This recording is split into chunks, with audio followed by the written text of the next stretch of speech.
তো সবার প্রথমে বলছি সূর্যগ্রহণ শুরু হচ্ছে কখন। আমাদের এই সূর্যগ্রহণ হচ্ছে 29শে মার্চ। সূর্যগ্রহণ হচ্ছে দুপুর 2:21 থেকে 6টা 14 মিনিট পর্যন্ত। আমরা জানি যে আমাদের বৈদিক মতে সবকটা মন্ত্রই আমাদের কিলক করা রয়েছে। কিলক মানে যদি বুঝতে না পারেন আমি বলি ভালোভাবে, যেমন ভোলেনাথ যে মন্ত্রের জন্য মিসইউজ না হয় বা ভগবান শিব শঙ্কর মন্ত্রের জন্য মিসইউজ না হয়, প্রত্যেকটা মন্ত্রকে কিলক করে রাখা হয়েছে। মা তারার যেরকম মন্ত্র হয় রিং শ্রিং হুম, রিং শ্রিং হুম, এইটার মধ্যে তিনটে জিনিস রয়েছে। একটা হলো বীজ, শক্তি, কিলক।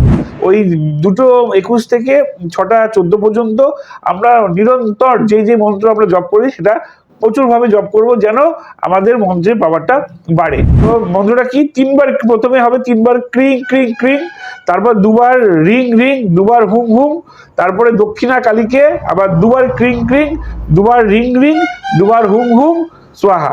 যতবার পারুন মার মন্ত্র আপনারা জপ করতে থাকুন। মায়ের মন্ত্র কোনো ক্ষতি নেই, মা আপনাকে আশীর্বাদ করবে এবং সব জায়গা থেকে আপনাকে প্রোটেকশন করবে।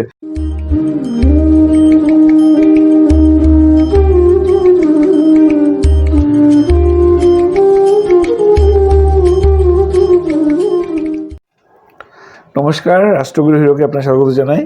যে এই ব্যাপারটা নিয়ে আলোচনা করছিলাম যে 29শে মার্চ বড় একটা ঘটনা ঘটছে। যেমন শনির ট্রানজিটটাও খুব বড় ঘটনা, ঠিক তেমনি ওই দিন সূর্যগ্রহণও।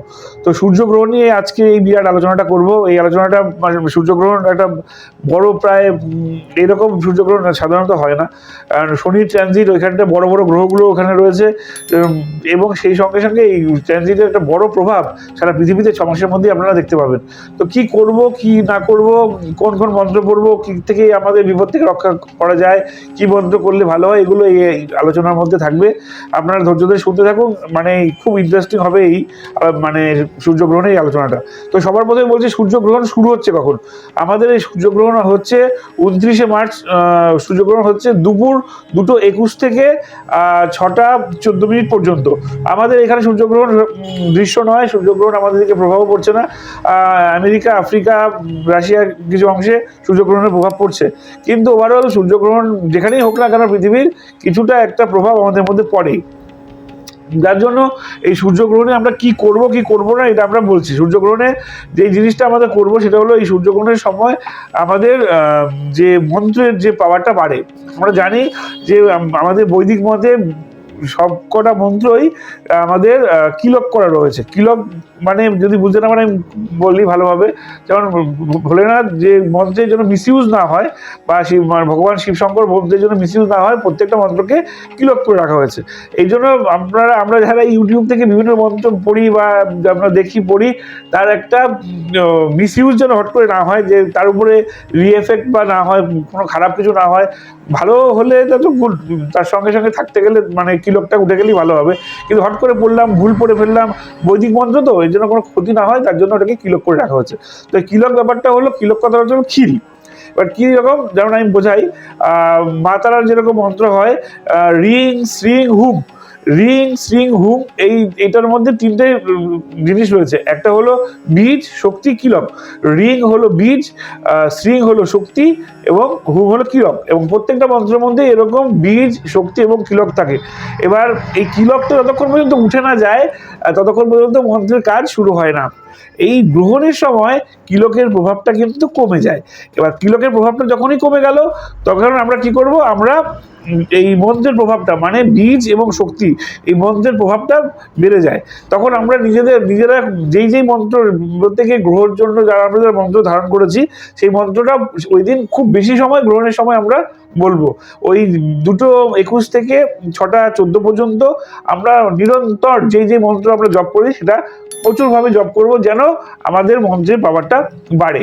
এবার কথা হলো, এরকম অনেকেই আছে যারা আমরা অনেকে মন্ত্র জানিই না, আমরা মন্ত্র করিই না। তো তারা কি মন্ত্র করবে? তারা সাধারণত আমরা মা শক্তি মন্ত্র করতে পারি, মা কালীর মন্ত্র পুজো মা কালীর মন্ত্র করতে পারি। মা কালীর মন্ত্র করলে সব দিক থেকেই আমাদের মানে যেহেতু শক্তি মন্ত্র মায়ের মন্ত্র, এটা সব দিক থেকে আমাদের প্রোটেকশন দেয়। তো কি করবো, শক্তি মন্ত্র কি আছে আমি একটু বলে দিই, আপনারা ভালো করে নোট করে রাখুন। মন্ত্রটা হলো ক্রিং ক্রিং ক্রিং, রিং রিং রিং, হুম হুম। ক্রিং ক্রিং ক্রিং রিং রিং হুং হুং দক্ষিণা কালীকে ক্রিং ক্রিং রিং রিং হুং হুং স্বাহা। স্বাহা কেবলমাত্র যে আহুতি সময় হয় না, স্বাহা আমাদের বৈদিক মন্ত্রে উচ্চারণ হয়, মানে ঋগ্বেদ পড়লে এটা আপনারা জানতে পারবেন। তো মন্ত্রটা কি, তিনবার প্রথমে হবে, তিনবার ক্রিং ক্রিং ক্রিং, তারপর দুবার রিং রিং, দুবার হুং হুং, তারপরে দক্ষিণা কালীকে আবার দুবার ক্রিং ক্রিং, দুবার রিং রিং, দুবার হুং হুং স্বাহা। যতবার পারুন মার মন্ত্র আপনারা জপ করতে থাকুন, মায়ের মন্ত্র কোনো ক্ষতি নেই, মা আপনাকে আশীর্বাদ করবে এবং সব জায়গা থেকে আপনাকে প্রোটেকশন করবে। আরেকটা কি করবেন, শনিবার যেহেতু শনিবার, শনির যারা সাড়ে সাথী মানে নতুন ট্রানজিট করছে, নতুন যারা সাড়ে সাথীতে যুক্ত হচ্ছেন এবং সাড়ে সাথী যারা শেষ পর্যায়টা অনেকের খুব মানে কষ্টদায়ক হয়ে পড়ে, মিডিল ফেজ যারা করছেন তারা এবং যারা নতুন সাড়ে সাথীতে যুগছেন সেই রাশিদের জন্য বিশেষ করে বলছি, এবং সবাই করতে পারেন, তারা শনির দান দেবেন। এবার শনির দান কি হয় সেটা আমি একটু বলে দিই, তাহলে আপনাদের সুবিধা হবে। ওই দিন শনিবার করে ওই দিন আপনারা শনির দানটা দেবেন। শনির দানে কি কি থাকে, শনির দানটা সাধারণত হবে অশ্বত্থ গাছের নিচে কলা পাতায় দানটা করতে পারেন, অথবা একটা মাটির হাঁড়ি নেবেন, সেই মধ্যে সব দান দিয়ে জলে ভাসিয়ে দেবেন, তো যেটা আপনাদের সুবিধায় করবেন। এবার সেই কলা পাতা বা হাঁড়ির মধ্যে কি কি থাকবে সেটা একটু বলি। কলা পাতায় প্রথমে 1 নম্বরে থাকবে আপনাদের মাসকালাই। মাসকালাই মানে আমরা দশকর্মায় গেলে পেয়ে যাবেন, বা কলসিতে মাসকালাইটা লাগবেই, মাসকালাইটা ইম্পর্টেন্ট।